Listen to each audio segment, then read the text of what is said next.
Hello दोस्तों, नमस्कार। आप सभी लोगों का हमारे यूट्यूब चैनल में स्वागत है। यह कहानी राजस्थान के एक छोटे से गांव की है। सुनीता आज पानी भरने अकेले ही जा रही थी। शाम के लगभग 6:30 बज रहे होंगे। सुनीता ने अपने पड़ोस में सबसे पता किया। सब लोग पानी भर के ले आए थे और सुनीता आज घर पर नहीं थी। मम्मी पापा के साथ घूमने गई हुई थी, इसलिए वो आज उन सभी के साथ पानी भरने नहीं जा पाई थी। पानी लेना थोड़ा दूर जाना था, इस वजह से सुनीता वहां पहुंचते पहुंचते अंधेरा भी हो जाता था। लेकिन सुनीता पहुंचकर अपने मटके में पानी भरा और लेकर घर की तरफ चल देती है। सुनीता लगभग थोड़ा दूर ही गई होगी कि उसको ऐसा लगा कि जैसे उसके पीछे कोई चल रहा है या उसका कोई पीछा कर रहा हो। सुनीता जैसे ही पीछे पलटी तो पीछे कोई नहीं था। सुनीता के मन ही मन कहा, लगता है कि यह कोई वहम होगा। इसलिए सुनीता ने इस पर कोई ज़्यादा ध्यान नहीं दिया और वह अपने रास्ते चल रही थी। अंधेरा भी काफ़ी होने लगा था, लेकिन थोड़ी देर बाद फिर सुनीता को ऐसा लगा कि उसके पीछे कोई है और इस बार उसने सुनीता के कंधों पर हाथ भी रखा था। सुनीता को अब उसके सांस लेने और दिल की धड़कन की आवाज़ भी साफ साफ सुनाई दे रही थी। सुनीता बहुत डर गई थी, इसलिए उसने बिना रुके चलते ही चलते और बिना पीछे देखे डरे हुए कहा, कौन है, कौन है। सुनीता पूरी जान से चीखी, लेकिन सुनीता को उसका कोई जवाब नहीं मिला। सुनीता बिना रुके तेजी से कदम बढ़ाए जा रही थी, लेकिन अब सुनीता को ऐसा एहसास हुआ कि जिससे उसके कंधों पर हाथ रखा था, अब वह हाथ सुनीता के चेहरे पर धीरे धीरे उंगली चला रहा है। सुनीता एकदम से रुकी और पीछे मुड़ी और मटका नीचे रख कर देखने लगी, लेकिन सुनीता की आंखें तो फटी की फटी रह गई, क्योंकि पीछे दूर दूर तक कोई भी नहीं नज़र आ रहा था। चारों तरफ बस बड़ा खतरनाक अंधेरा हो गया था। सुनीता का घर भी यहाँ से लगभग आधा किलोमीटर दूर था। सुनीता ने इधर उधर देखने के बाद जब कोई भी नहीं नज़र आया तो अपना मटका उठाने को चली, लेकिन सुनीता ने देखा आसपास तो कोई भी नहीं था। फिर भी कोई सुनीता का मटका लेकर भाग रहा है। रेगिस्तान में रेत ही रेत तो होती है, इसलिए जिधर वो भाग रहा था उधर बस रेत रेत से भरी धूल उड़ रही थी। सुनीता भी उसी धूल में उसके पीछे भाग रही थी, रोते हुए चिल्लाते हुए, कौन हो, कौन हो तुम, कौन हो तुम, रुको रुको, मटका छोड़ो मेरा, रुको। सुनीता बिना रुके चिल्लाते हुए उसके पीछे लगातार भाग रही थी। तभी ऐसा लगा सुनीता का पैर किसी चीज़ से टकराया और सुनीता तुरंत ज़मीन पर गिर जाती है। रेतों से भरी धूल उड़ रही थी, इसलिए सुनीता को साफ साफ तो कुछ भी नहीं दिख रहा था। सुनीता के पास उसका फ़ोन था। उसने अपना फ़ोन निकाला और उसकी फ्लैश लाइट जलाई और देखने की कोशिश करने लगती है वो किस चीज़ से टकरा कर गिरी थी। और जैसे ही सुनीता ने फ्लैश लाइट की रोशनी में देखा तो सुनीता के होश उड़ जाते हैं और सुनीता के मुंह से चीख निकल गई। उस रेगिस्तान में सुनीता की आवाज़ दूर दूर तक जा रही होगी।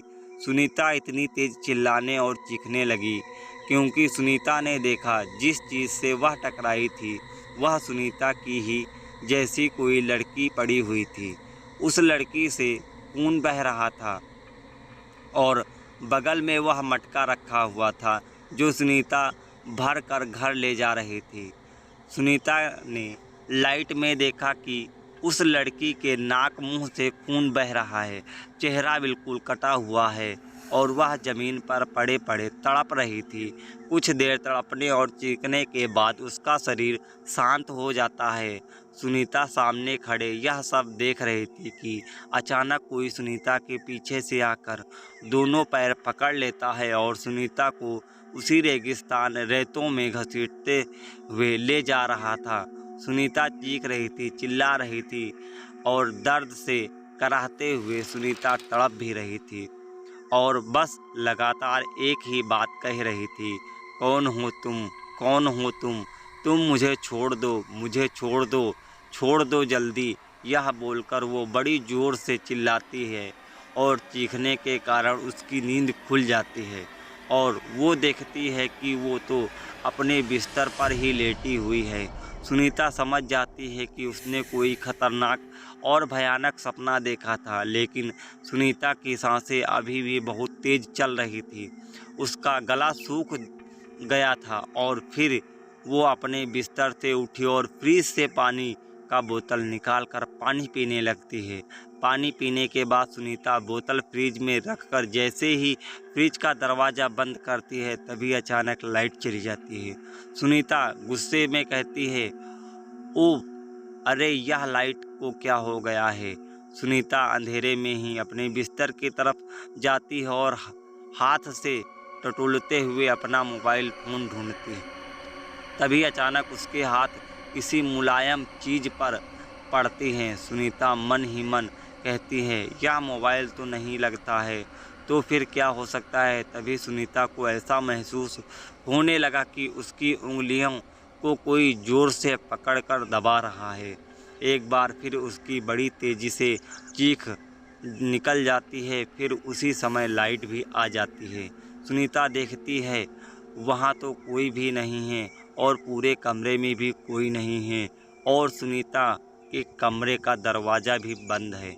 आश्चर्य की बात तो यह है कि पिछले कई महीनों से सुनीता के साथ रोज़ ही ऐसी घटनाएं हो रही थी, लेकिन सुनीता को समझ में नहीं आ रहा था कि यह सब वो किसको बताए, क्योंकि उसको पता था अगर वो किसी को बताती है तो भी कोई उसकी बातों का यकीन नहीं करेगा या लोग उसे पागल कहते हैं, क्योंकि स्कूल में भी अक्सर सुनीता ने के साथ ऐसी घटनाएं कई बार हुआ करती थी। इसलिए सुनीता रोज़ रोज़ ऐसी घटनाओं के होने के कारण तंग आ चुकी थी और बहुत परेशान हो गई थी। सुनीता इसी परेशानी में आखिरकार उसने अपने मंगेतर राजेश को सारी बात बताना सही समझा। 12वीं पास करने के बाद कुछ ही दिन पहले सुनीता की सगाई राजेश से की गई थी। उससे पहले वो गर्लफ्रेंड और बॉयफ्रेंड थे।